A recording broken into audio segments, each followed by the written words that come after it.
Hello दोस्तों, Rajasthan high court stenographer के लिए बेहतरीन डिक्टेशन स्टार्ट होगी 3 सेकंड बाद। स्टार्ट। ज्ञान के दार्शनिक संदर्भ को लेकर आज भी खूब चर्चा होती है। विराम। यह संदर्भ एक तरफ जहां पौराणिकता से जुड़ता है, वहीं आधुनिक दर्शन के केंद्र में भी ज्ञान की ही चर्चा है। विराम।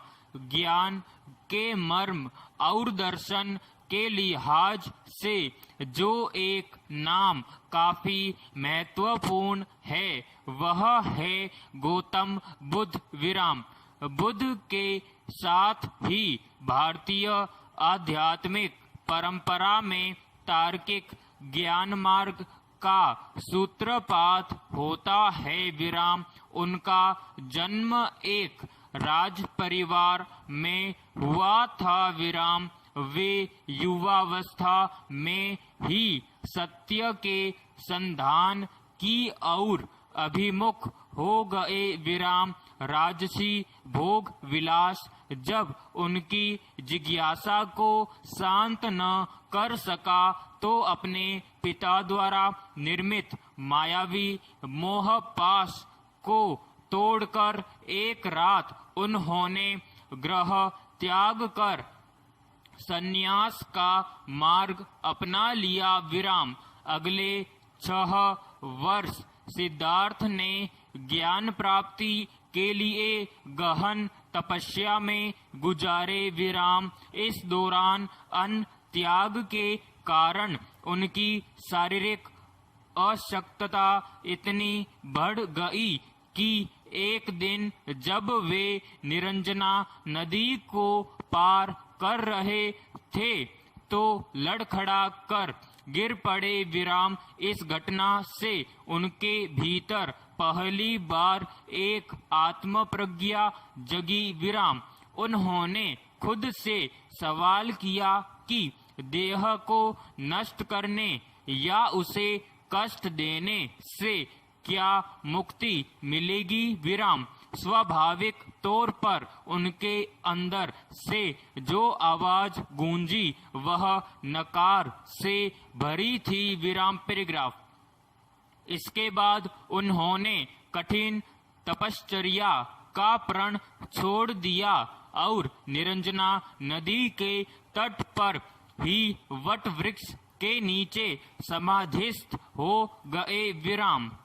समाधि के 49वें दिन पूर्णिमा की रात में उन्होंने वह सब कुछ हासिल कर लिया जिसके बाद कुछ और पाना शेष नहीं रहता। विराम। उनके भीतर एक नई प्रज्ञा दृष्टि जगी, एक नई आत्मचेतना का संचार हुआ। विराम।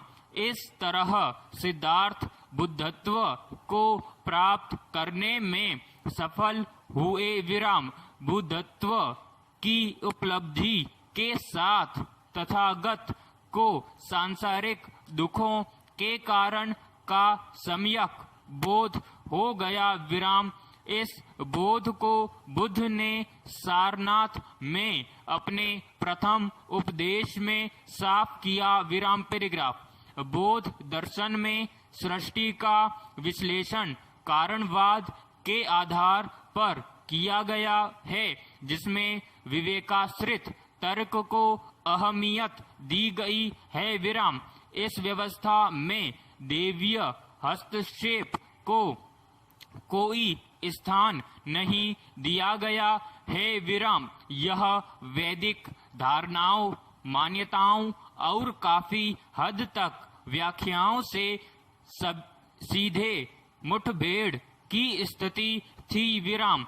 अलबत्ता यह दर्शन ईश्वरीय सत्ता के निषेध से ज्यादा इस सिद्धांत पर बल देता है कि सांसारिक के बीच जीवन का कर्म और सत्य ही हमारे सुख दुख का विधान रचता है। विराम।